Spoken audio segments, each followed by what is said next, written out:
Okay, so remember a lot of these adaptations, these are responsive to chronic injury. Cell has to have time to adapt to whatever's going on. So the specific cellular response is going to depend pretty heavily on what cell type you are. Are you a cell that can divide? Are you a cell that your job is to divide? Or you only divide under certain circumstances? So for example, your skin is always dividing, your bone marrow is always dividing. Your mucosa is always slumping and regrowing, so those cells continuously proliferate. They're going to have a different response than something like a neuron or a heart cell, which are permanent, terminally differentiated, non-dividing cells. They cannot divide, so their response is going to look different to these guys who can divide. Whoops, wrong place. Okay, so hypertrophy and hyperplasia. There's some similarities and some differences. They have some overlap. These are both reversible adaptations to injury. They both refer to growth in adult cell types. So similar to atrophy, we're talking about mature tissues and then something happens to them. They're not congenital lesions. They're both an increase in size. So they're both a something added. The processes are separate, but they're related, and some cells can do both of these. Basically, in a nutshell, the rule is if you're a cell that can reproduce and replicate and make more cells, you're going to do that. If you can't replicate, you're going to get bigger. If you can do both, you're probably going to do both. Causes for both of these are similar. They're usually a result of increased workload on the cell, so increased demand. We're going to talk about hypertrophy and weightlifting as examples, muscular hypertrophy. The cause of that is increased workload, increased demand on the tissue. The tissue says, I'm not up to this task, I need to beef up so I can do what is being asked of me. So it's usually a response to stimulation and kind of the reverse of autophagy. We're moving from a state of digesting and resting to a state of building. We're trying to make things, more cells, more tissue. Okay. That's it. 2 minutes. We can do hypertrophy in 2 minutes. So hypertrophy, think of this guy with this hypertrophy. Yeah. Is hyperplasia neoplasia because we'll get there. Okay. We'll get there. Yeah. Hypertrophy. So more growth, trophic growth and plastic growth. Those both mean growth. Trophic growth is things getting bigger. Plastic is like making more. So that's kind of how those can be distinguished. This is an increase in cell size. They can be physiologic or pathologic, like many of these adaptations. So if you put an increased demand on tissue physiologically, if you get the signal to lactate, your mammary gland will become enlarged. That's physiologic hypertrophy, but it can also be pathologic. So this can be an adaptive response to injury. It can be a method of repair, potentially. The incidence of this is going to happen mostly in stable and permanent cells. So not the cells that are dividing continuously and proliferating like your skin and mucosa. Those are going to proliferate. That's going to be their default response. This is going to be the default response of cells that cannot proliferate. They're going to become larger because that's all they can do.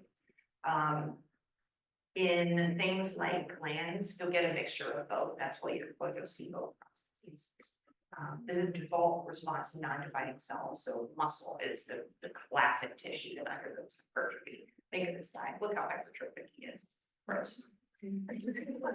So we're going from digesting to building. You're increasing protein synthesis in the cell. You're making more organelles, but you are not adding cells. But the result is that the tissue gets bigger. You're adding something to the tissue. Here's what hypertrophy looks like. And cells get swollen. So here's normal. Yeah, this is hypertrophy. Whole organism hypertrophy. Right. Normal cells, massive cells. The same cells, both renal tubular epitheliums. These cells are. I don't know why it's working. But look at this kidney. See these guys? Look how big those cells are. Those are like below becoming cells. And look at the rest of this kidney. Does this look normal to you? So this is an example of response to injury. This kidney is hurting. And these cells are like, uh-oh, we lost some tubules, I need to work extra hard in place the damaged tissue that's been lost, I need to make up for my friends that are working, we're gonna get hypertrophic. All right, so we're gonna finish up talking about adaptations today, and then I have a bunch of examples of dying things and adapting things upstairs for you. Some are fresh from yesterday.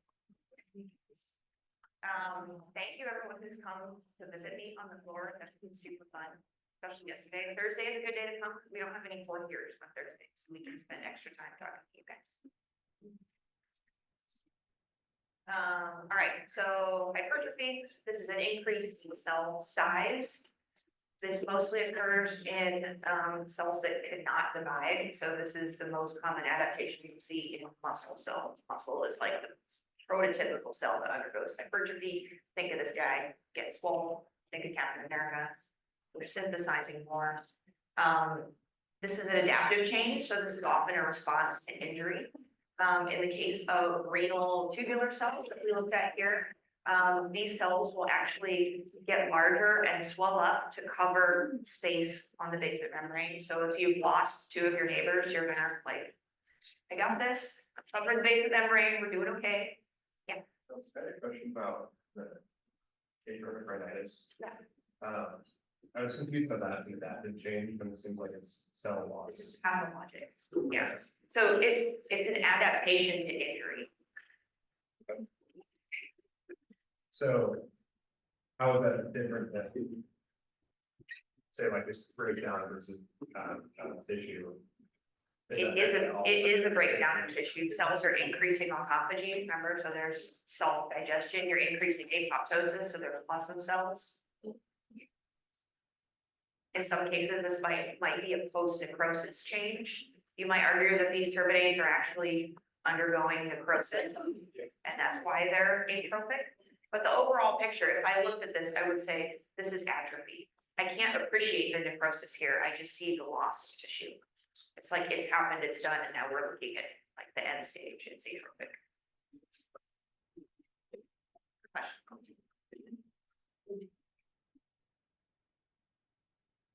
Okay, so classic example of hypertrophy. Again, when you think hypertrophy, think muscle. It's like this. So hypertrophic cardiomyopathy is an extremely common heart disease in cats. I see this extremely frequently as a cause of death. On the floor, very common presentation is just sudden death with no signs. Sometimes it will be death under anesthesia. Other times they'll present with like congestive heart failure. It's like a more slow. This is a genetic basis in some breeds of cats, but in most cases it's idiopathic. We don't really know what causes it.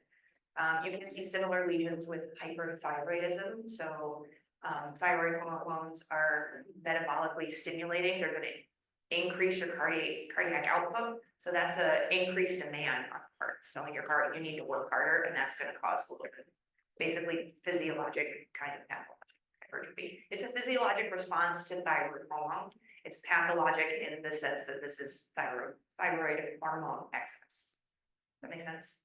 You guys understand what I mean when I say physiologic versus pathologic? No. Yeah. This might be a live animal vet question, but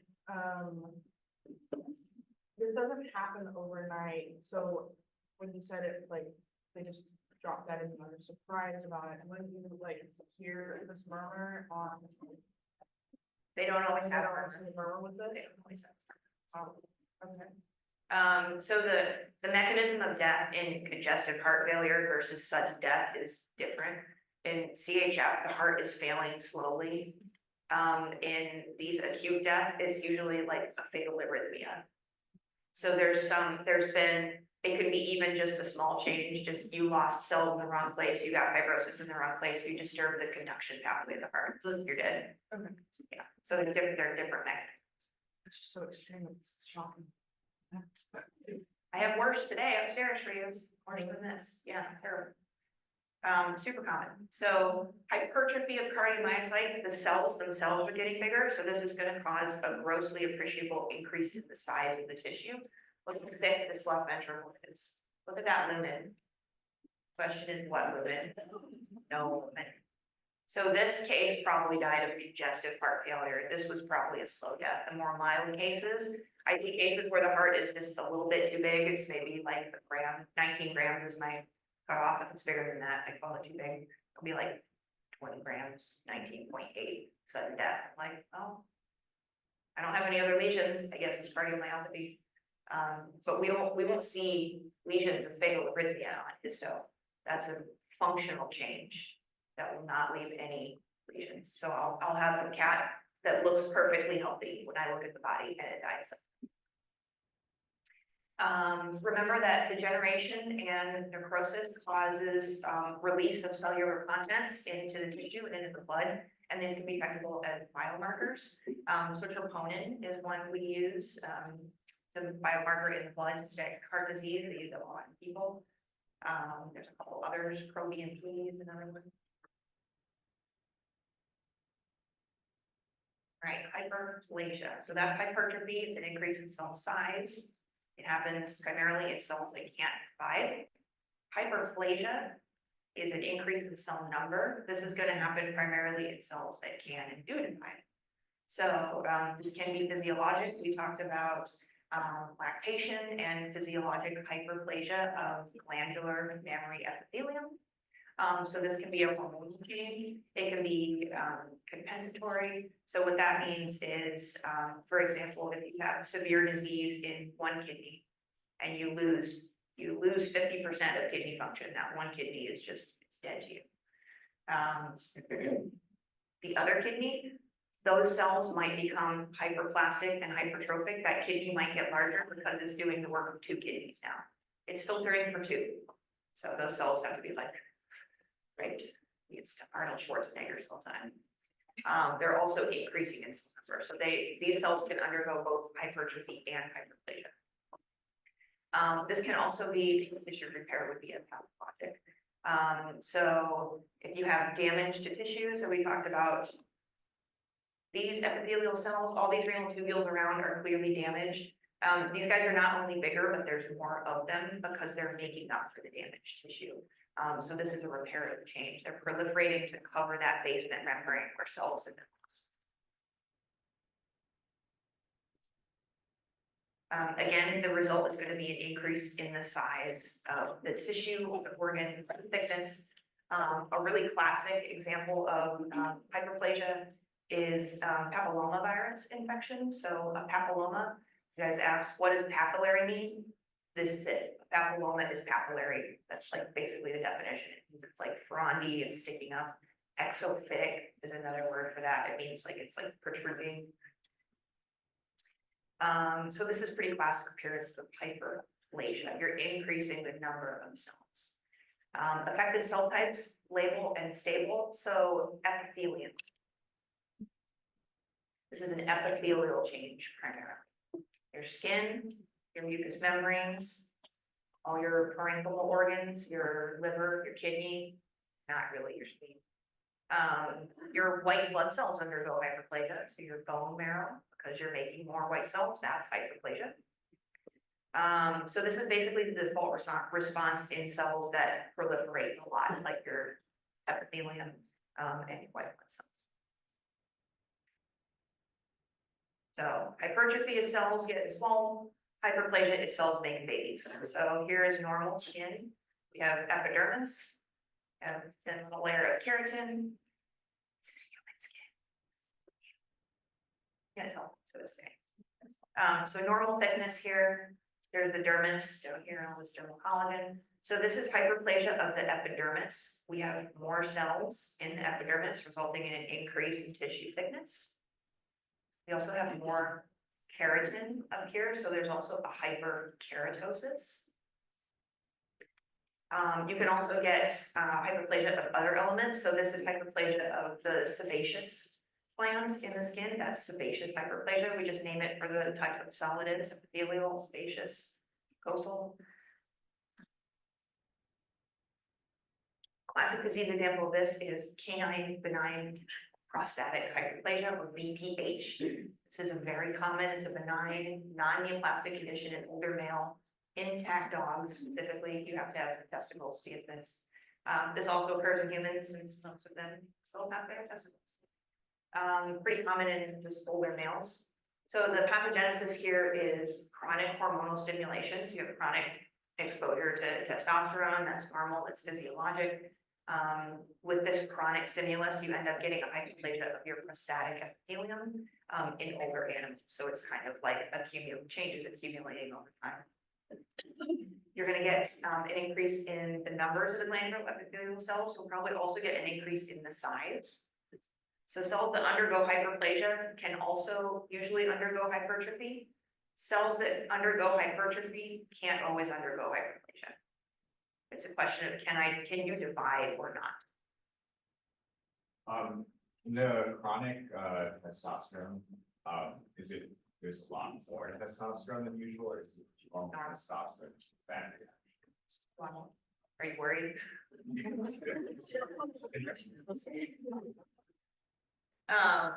So if you are worried, the clinical signs, if anybody is worried, the prostate enlarges, it compresses the prostatic urethra, and you get stranguria, which means difficult urinating. So that's why old men have trouble sometimes. Urine retention, if it's severe, if you get a complete obstruction, which I think is pretty uncommon because usually you intervene before that, you might get a complete obstruction, fluid building up in the bladder rupture, hydronephrosis, the kidney we had last week. Don't worry, you'll be fine. It usually doesn't go that way. Yeah. Did you say cells that undergo hyperplasia usually undergo hypertrophy? If you can do hyperplasia, you can also do hypertrophy. So there's usually a mix. If you can do hypertrophy, you can't necessarily do hyperplasia. Depends if you can divide or not. Someone the other day asked me, is there any cell that can't undergo hypertrophy or hyperplasia? And I've been thinking about it all week, and I came up with one cell type. Anybody else been thinking about this all week, trying to come up with cell type? I was thinking neurons. Neurons. Yeah, they can't really divide. They don't really get bigger unless something is accumulating and then it's not supposed to be. That was the only one I can think of. Did anybody else think of another one? Maybe I missed one. Okay. Hyperplasia. This is an adaptation. It's reversible if the stimulus is removed. So if we remove the stimulus, which is testosterone, by castrating the animal, this will reverse. The prostate will shrink. Here's proof. Here's what it looks like under the microscope. So this is a hyperplastic prostate. Notice this is the epithelium. These compared to these, they're also bigger. So it is both hyperplastic and hypertrophic. There's more cells and they're bigger. Very common in epithelium to have both. If we withdraw the hormones, if we castrate the dog, we will get atrophy. We'll go from hyperplasia and hypertrophy to atrophy. Smaller than normal. Because normal is some amount of testosterone stimulation. Atrophy with totally stopping testosterone, we get atrophy. So it's reversible. Atrophy is also theoretically reversible. So if we add testosterone back, we can go back and forth. Theoretically.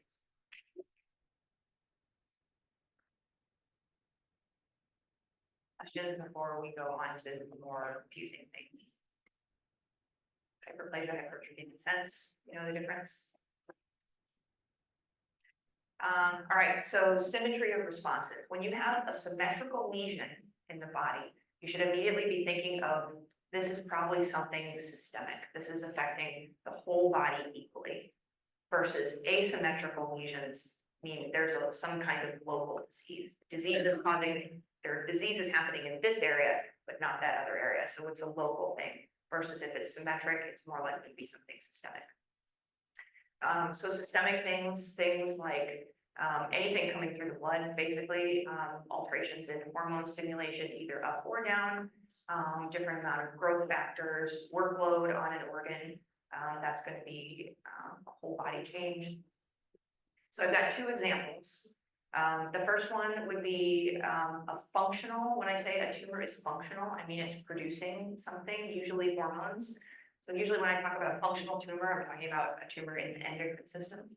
So if we have a tumor of the pituitary that is secreting ACTH, so So it has an inappropriate hormone secretion. The adrenal glands are gonna respond appropriately to the inappropriate stimulation, and they're gonna undergo hypertrophy and hyperplasia. Because that's their job. They do what the pituitary tells them, it's the boss. So the pituitary is the primary problem in this situation. The adrenals are just taking orders, but all three of those tissues are going to have a lesion. Like this. So you see this on necropsy. You don't have any history about this animal. Your job is to figure out what is the primary problem here and what is secondary. So how I would approach this, these are the adrenal glands. They're big and lumpy. This is the pituitary. It looks like a golf ball. It should not. It's also huge and lumpy. So when I have multiple organs, we work off this principle in necropsy called Occam's razor. It's a logical principle that means that the simplest explanation is the one that's most likely to be correct. So the simplest explanation in a case is that all the lesions are related and I can connect them with some, it's like a crime scene. Everything at the crime scene is related in some way and I can connect them with the story, with a pathogenesis that says the animal was healthy and then and then we have what we see here. So when I look at this, my first thing that I notice is, okay, well, we've got something added. Normal, abnormal, it's abnormal. We've added something to all of these tissues. The response is symmetrical. That is going to immediately change my differentials. If it's a symmetrical response, I'm thinking about something systemic. I'm thinking about hormones in the blood. I'm thinking about workload on the whole body. I see the pituitary and I know it's responsible for secreting hormones that stimulate the adrenal glands. I'm eyeballing it as the primary problem. Does that make sense? So in this case, hypertrophy, hyperplasia, whatever is going on here, this is pathologic. Hypertrophy, hyperplasia in the adrenals, this is technically physiologic. This is an appropriate response to pituitary hormone stimulation. It's the pituitary that is pathologic. That secretion is pathologic. This is appropriate.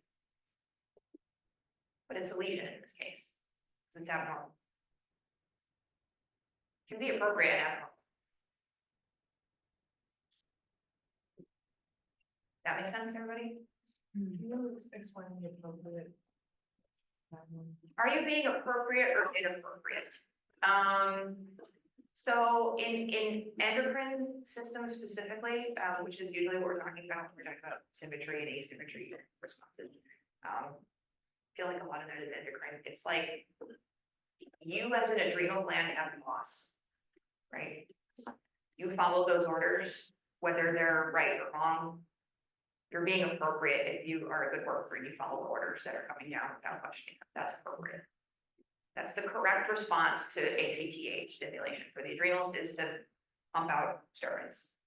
That's appropriate. The pituitary's response, the pituitary's appropriate response is to then respond to that increased cortisol with negative feedback and stop making ACTH. It's not doing that. It is being inappropriate. It is not following the rules. Does that make sense?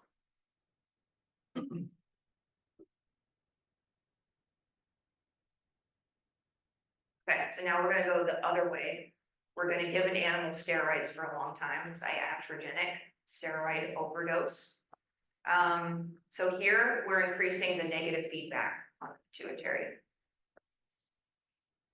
The pituitary is gonna respond appropriately and reduce secretion of ACTH. That's gonna cause atrophy in the adrenals, which is also an appropriate response to removal of stimulation to atrophy. So in this case, everyone is responding appropriately, except the person who gave this dog too many steroids.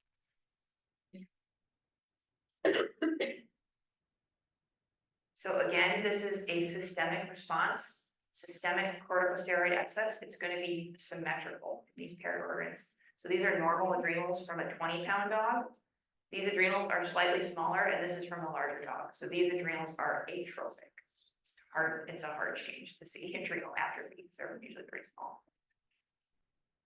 So adrenals are being appropriate, pituitary is also being appropriate. Would you expect to see more symmetrical atrophy if it were systemic? Does that? Yes, symmetry equals systemic. Okay. Yeah, Whenever you see any symmetrical lesion, think of systemic causes.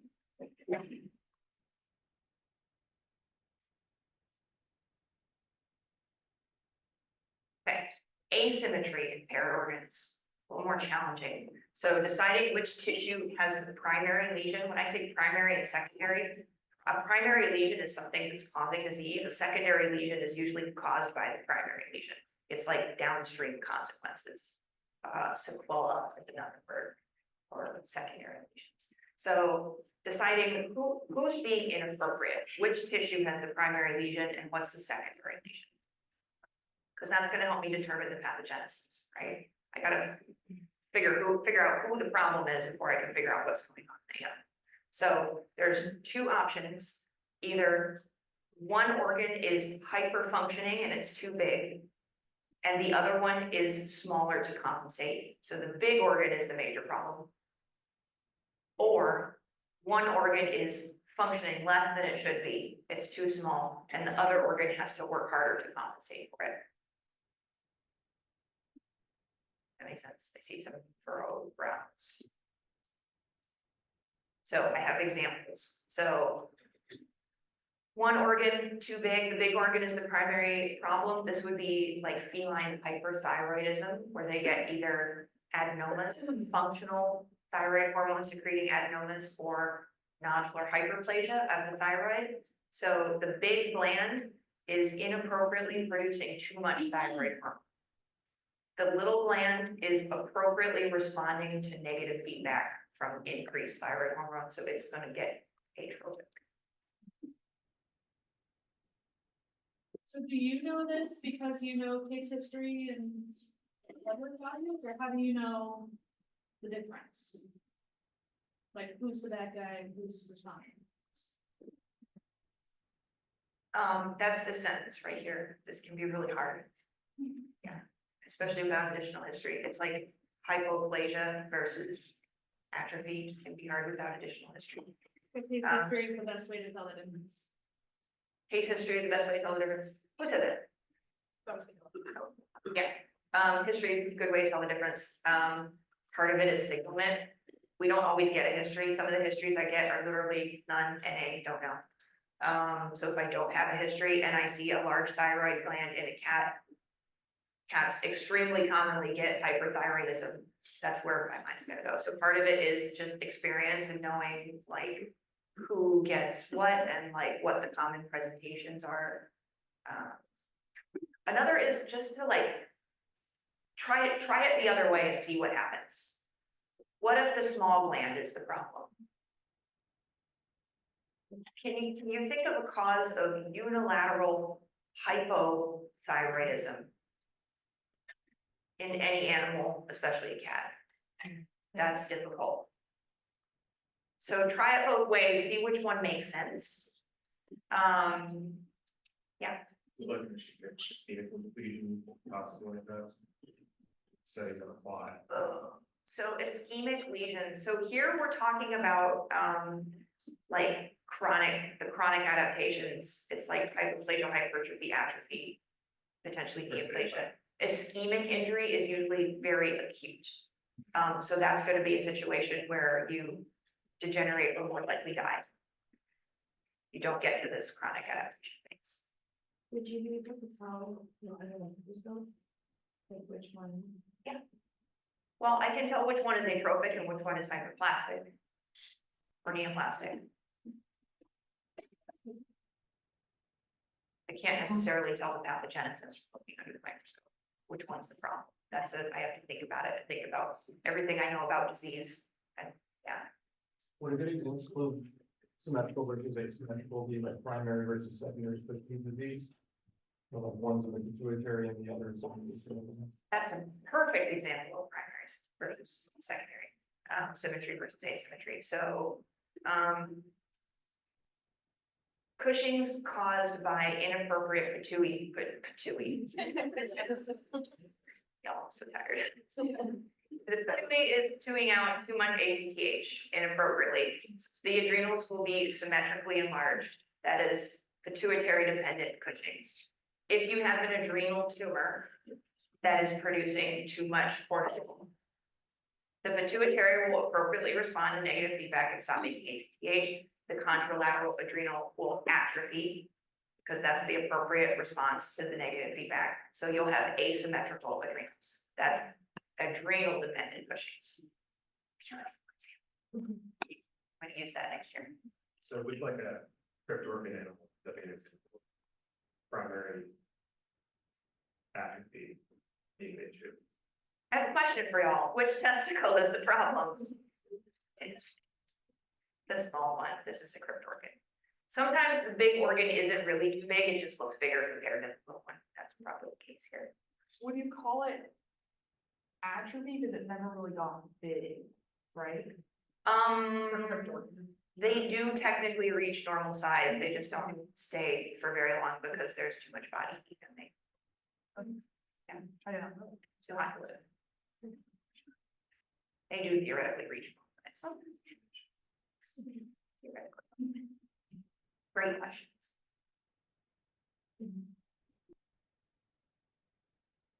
All right, metaplasia, getting a little weirder now. So this is a tricky one. We're replacing one adult cell type with another adult cell type. The rule is it has to be in the same germ line. When I say germ line, I'm talking about these guys. Epithelial tissues are in the same germ line. Mesenchymal tissues are in the same germ line. So I can convert a ciliated columnar epithelium to a squamous epithelium. I cannot convert a ciliated columnar epithelium to bone connective tissue. Got to be in the same germ line. The pathogenesis of this, it's actually, you have a small population of like undifferentiated stem cells in all your tissues for just tissue renewal. This is a reversible reprogramming of those cells. And it's an adaptation to injury. So in epithelium, this is usually a protective response to chronic irritation.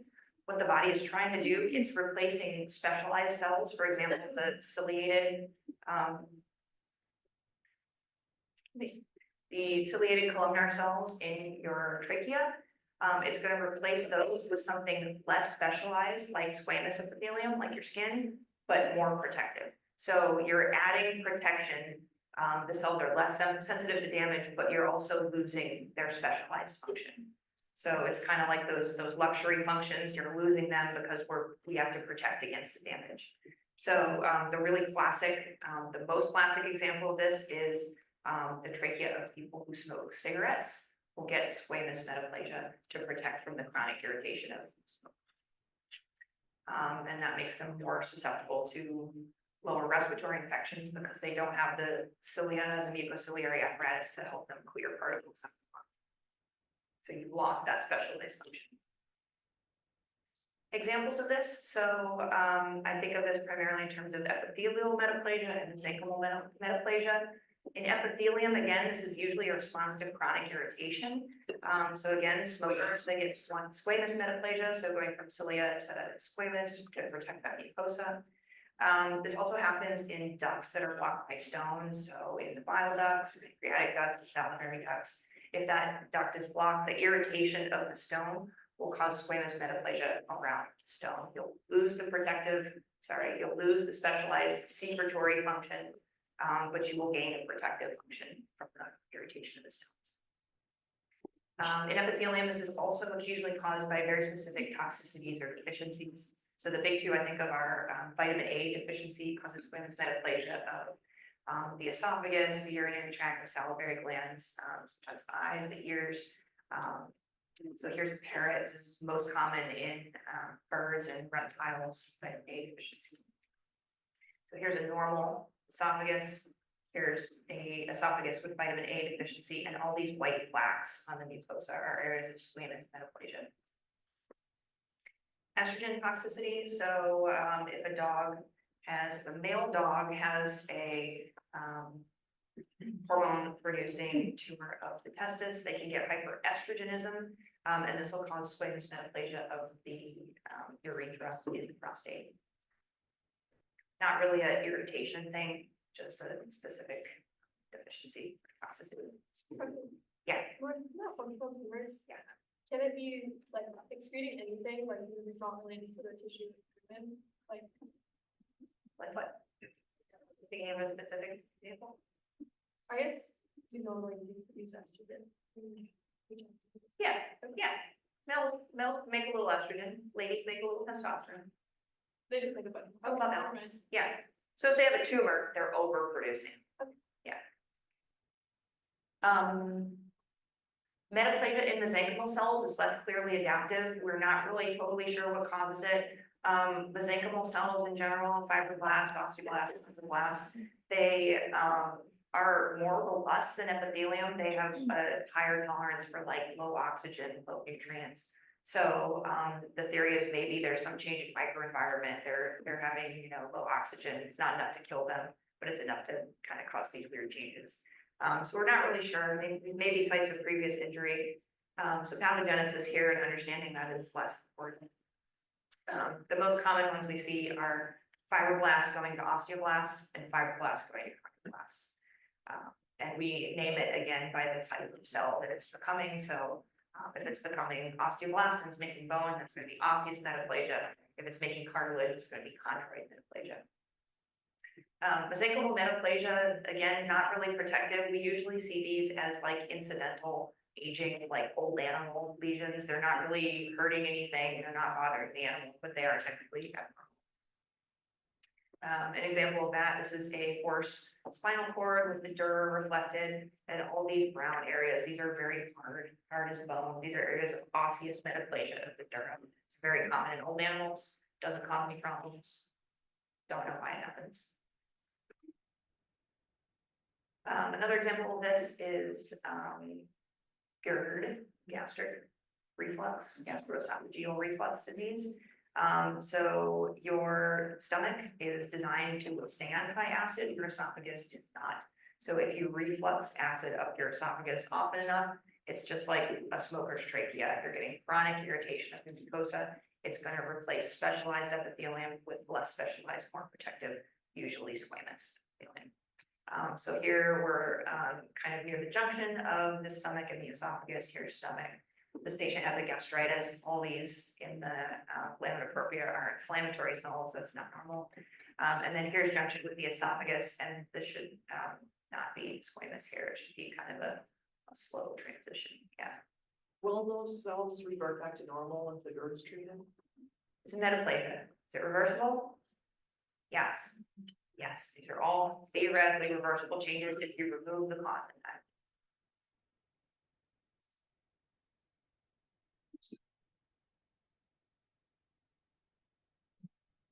Another really common old animal lesion. Yeah. Does metaplasia have a decently high risk of flipping the neoplasia? Give me a couple slides. Yeah. Yeah.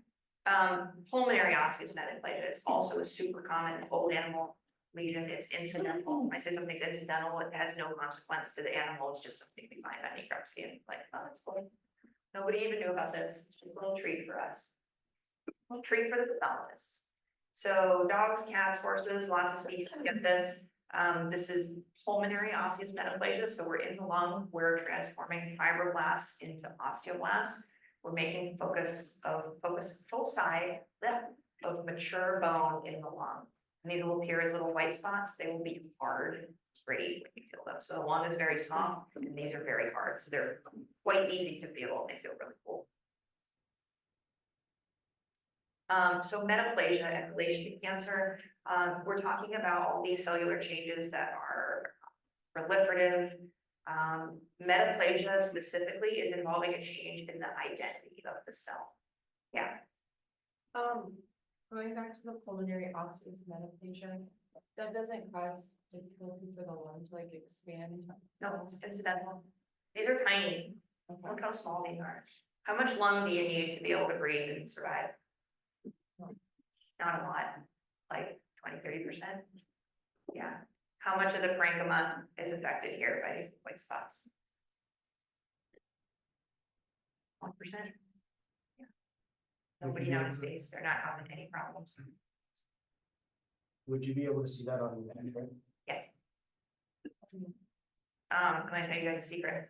The radiology people call these osteomas. An osteoma is a tumor of bone. That is incorrect. These are not tumors. It's metaplasia. It's non-neoplastic.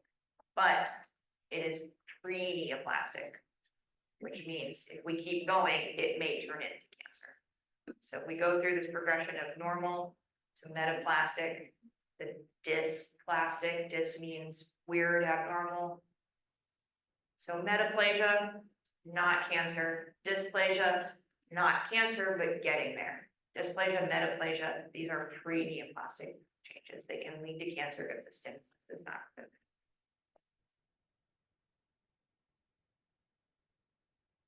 Right, and then really important, lesions in the real world are often complex. It's very rare to see these processes in isolation, especially since I just told you that hyperplasia and hypertrophy are often seen together in a lot of cell types.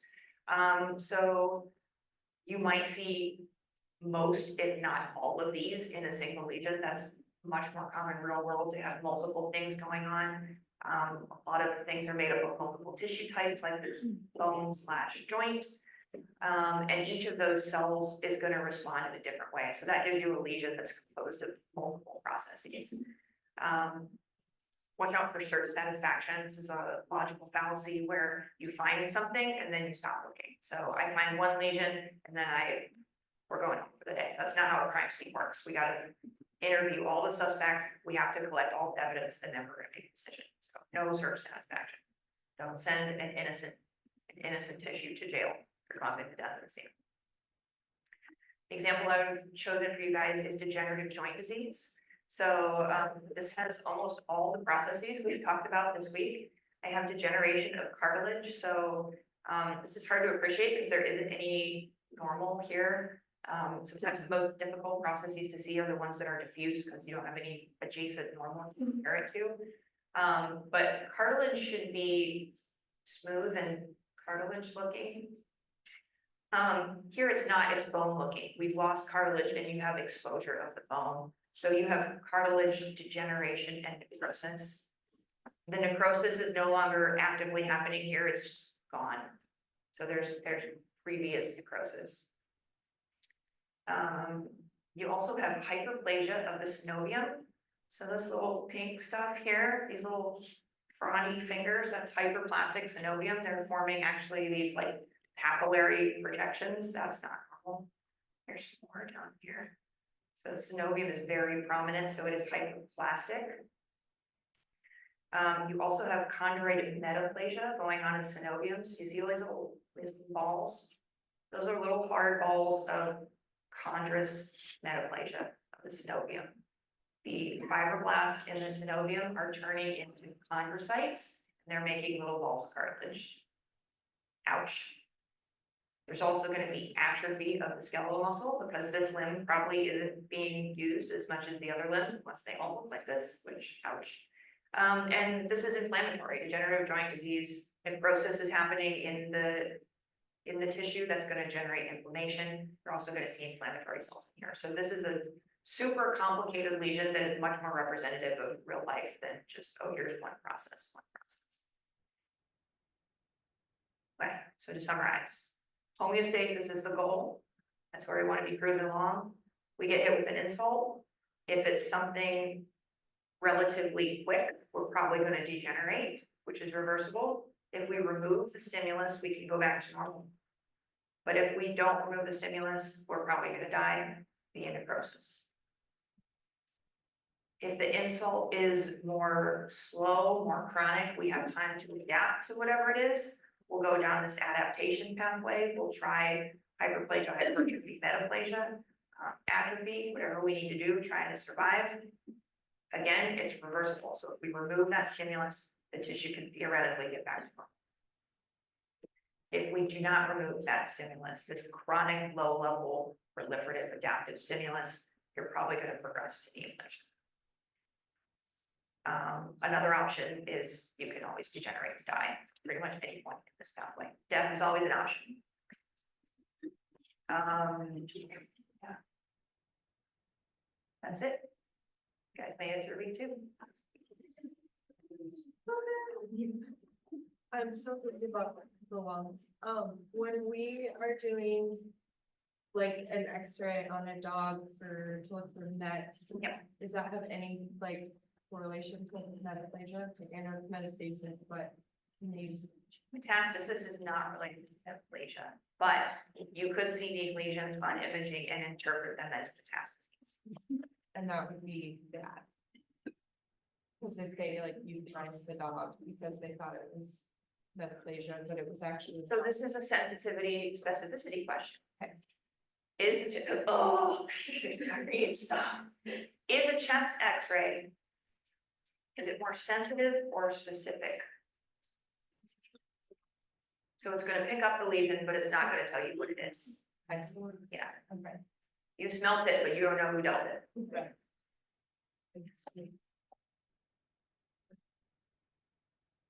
More? Are calluses like on your skin, are those hyperplasia or? Yeah. Yeah, those are hyperplastic lesions. Often, Often, even though it's like a tougher skin, sorry, it's not metaplasia, even though it's like a tougher feeling skin. it's not metaplasia because it's already squamous, it's as protective as you can get. There's nothing better at protecting you from the environment than squamous epithelium. If there is, we haven't found it yet. Tell her.